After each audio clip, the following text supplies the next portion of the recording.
ஈரோடு மாவட்டம் சத்தியமங்கலத்தைச் சேர்ந்த நாகராஜ் வீடு கட்டுவதற்கு நகராட்சியில் அனுமதி கோரி விண்ணப்பித்த போது அவரிடம் ஆய்வாளர் பெரியசாமி 35,000 ரூபாய் லஞ்சம் கேட்டதாக தெரிகிறது. லஞ்ச ஒழிப்பு போலீசாரிடம் நாகராஜ் புகார் செய்த நிலையில் அவர்களது ஆலோசனைப்படி பணத்தை பெரியசாமியிடம் வழங்கிய போது போலீசார் பெரியசாமியை கையும் களவுமாக பிடித்துச் சென்றனர். நாமக்கல் மாவட்டம் திருச்செங்கோட்டின் விவேகானந்தா மைதானத்தில் 256 சிறார்களின் அரங்கேற்றமாக பாரம்பரிய கலையான வள்ளிக்கும்மி ஆட்டம் நடைபெற்றது.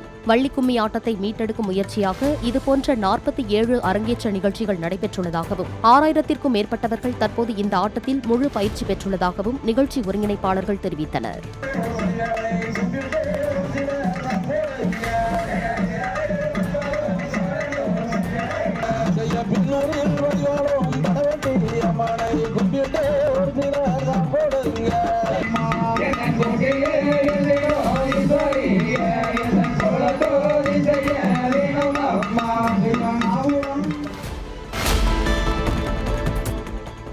சென்னை பழைய வண்ணாரப்பேட்டையில் பூட்டி கிடந்த செருப்பு கடை மீது பெட்ரோல் குண்டு வீசிவிட்டு தப்பிச் சென்ற நபர்களை தனிப்படை அமைத்து போலீசார் தேடி வருகின்றனர். கடை நடத்தி வரும் சாகுல் ஹமீது என்பவர் மாலை நேரத்தில் கடையை பூட்டிவிட்டு வெளியே சென்றிருந்த நேரத்தில் மோட்டார் சைக்கிளில் வந்த 3 பேர் பெட்ரோல் குண்டு வீசியதாக போலீசார் தெரிவித்தனர்.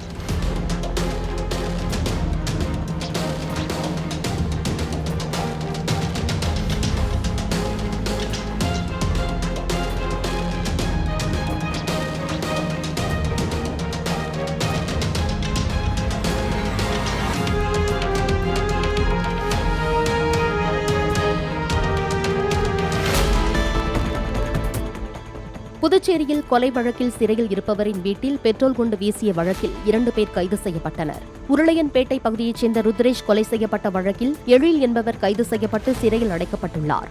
ருத்ரேஷின் 30ஆம் நாள் துக்க நிகழ்ச்சியின் போது எழில் குடும்பத்தினர் சந்தோஷமாக பேசி சிரித்துக் கொண்டிருந்ததால் வெடிகுண்டு வீசியதாக கைதானவர்கள் வாக்குமூலம் அளித்ததாக கூறப்படுகிறது.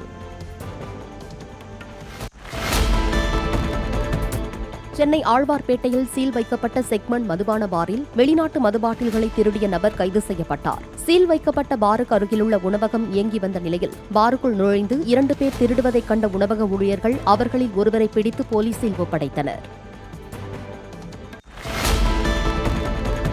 நாகை மாவட்டம் கீழ்வேலூரில் இசைக்கலைஞர்களுடன் இணைந்து 7 வயது சிறுவன் சாய் வெங்கடேஷ் தவில் வாசிப்பதை பலரும் பாராட்டுகின்றனர். 2ஆம் வகுப்பு படிக்கும் சாய் வெங்கடேஷ் யாதவ நாராயண பெருமாள் ஆலய திருக்கல்யாண உற்சவத்தில் நாதஸ்வரத்திற்கு ஏற்ப தவில் வாசித்து பக்தர்களை கவர்ந்தார்.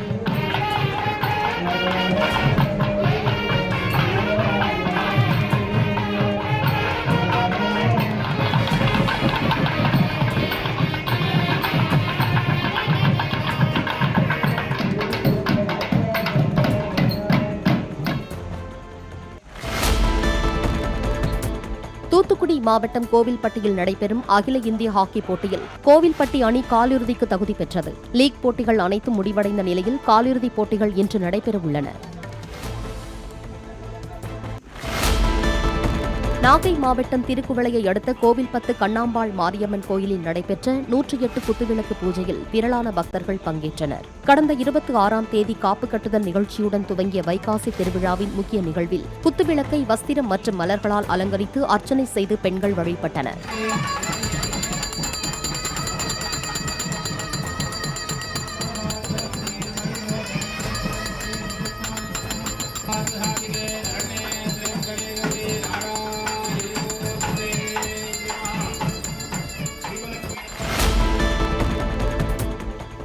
சென்னை மற்றும் திருவள்ளூரைச் சேர்ந்த இளைஞர்கள் தடை செய்யப்பட்ட போதை மாத்திரைகளை மும்பை அதிவிரைவு ரயிலில் சென்னைக்கு கடத்துவதாக போலீசாருக்கு ரகசிய தகவல் கிடைத்தது. இதையடுத்து திருத்தணி ரயில் நிலையம் வந்த மும்பை அதிவிரைவு ரயிலில் சோதனையிட்ட போலீசார் தயாளன், மோனிஷ்குமார், யுவராஜ், மோகன் ஆகியோரிடம் இருந்து சுமார் 1200 மாத்திரைகளை பறிமுதல் செய்து அவர்களை கைது செய்து நீதிமன்றத்தில் ஆஜர்படுத்தி சிறையில் அடைத்தனர். சேலம் மாவட்டம் மேச்சேரி பகுதியில் சிறுத்தை நடமாடுவதாக கூறப்பட்டதைத் தொடர்ந்து வனத்துறையினர் இரவு நேரத்தில் ட்ரோன்களில் கேமராவை பொருத்தி கண்காணிப்பில் ஈடுபட்டனர். அரசமரத்தூரில் பசு மற்றும் கன்றுகளை மர்ம விலங்கு கடித்த நிலையில் அது சிறுத்தையாக இருக்கலாம் என கூறப்பட்டதால் மாலை நேரத்தில் சிறுவர்களை வெளியே அனுப்ப வேண்டாம் என வனத்துறையினர் கிராம பகுதிக்கு நேரடியாக சென்று எச்சரிக்கை விடுத்தனர்.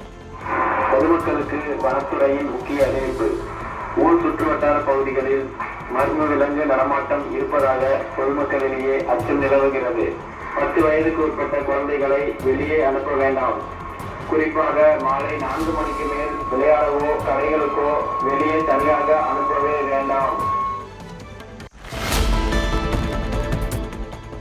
சுமார் 4 கோடி ரூபாய் மோசடி புகாரில் தலைமறைவாக இருந்து வந்த ஸ்வர்ணதாரா குழும சேர்மன் மற்றும் இயக்குநர்கள் 7 பேர் கைது செய்யப்பட்டனர். முதலீட்டிற்கு அதிக வட்டி தருவதாக கூறி ஏராளமானவர்களிடம் பணம் பெற்று மோசடி செய்ததாக தொடரப்பட்ட வழக்கை விசாரித்து வந்த சென்னை மத்திய குற்றப்பிரிவு போலீசார் கைதானவர்களின் வீடு, அலுவலகங்களில் சோதனை நடத்தி 4.5 லட்சம் ரூபாய் ரொக்கம், 44 சவரன் தங்க வைர நகைகள், 2 சொகுசு கார்கள் உள்ளிட்டவற்றை பறிமுதல் செய்தனர்.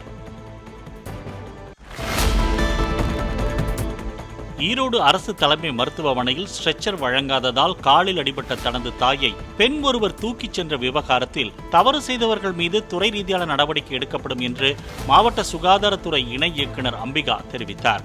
சம்பவம் நடந்தபோது மருத்துவமனையில் பணியில் இருந்த மருத்துவர்கள் மற்றும் பணியாளர்களுடன் விசாரணை நடத்திய பின் பேட்டியளித்த அவர், இதுபோன்ற பிரச்சினை இனி ஏற்படாத வகையில் ஊழியர்களுக்கு அறிவுறுத்தப்பட்டிருப்பதாகவும் கூறினார்.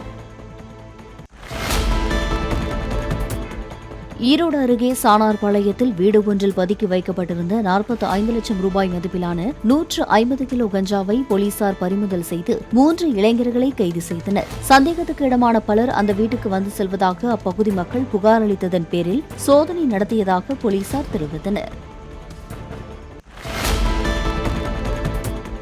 ஹைதராபாத் புறநகர் பகுதியான காஜலராமரம் அருகே காட்டுப்பகுதியை ஒட்டிய குடியிருப்பு பகுதியில் சுற்றித் திரிந்த பெரிய அளவிலான காட்டுப்பூனையை அப்பகுதியைச் சேர்ந்த இளைஞர்கள் பிடித்தனர். பார்ப்பதற்கு சிறுத்தைக்குட்டி போல காணப்படும் அந்த பூனையின் கால்களை கயிற்றால் கட்டி வைத்து இளைஞர்கள் செல்ஃபி எடுத்துக் கொண்டனர். தகவல் அறிந்த வனத்துறையினர் விரைந்து சென்று அந்த பூனையை மீட்டனர்.